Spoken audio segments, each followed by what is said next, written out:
everyone, welcome to Shadi Cook. Today we are making mint cooler. It is a very refreshing summer drink. It is a desi sharbat, so it is very interesting. So let's begin. So we are going to start by taking the mint leaves. Next we have just soaked the half teaspoon of fennel seeds in water for about 2 hours. It gives a very nice flavor to the drink and it is also healthy. So let's add in the fennel seeds. Next we are going to add in 2 to 3 teaspoons of sugar. Next is 2 teaspoons of lemon juice. To this we are adding 1 glass of water and some ice. Now let's blend it. Now let's strain it.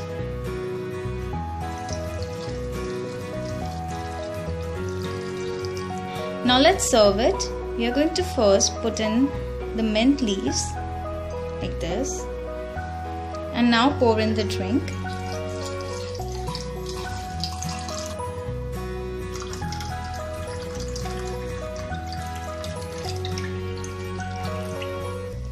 So there you go, our mint cooler is ready.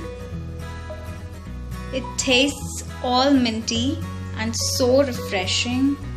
Do try it and let us know how does it comes out. If you like this video, do thumbs up and subscribe. Thank you so much for watching. Bye bye.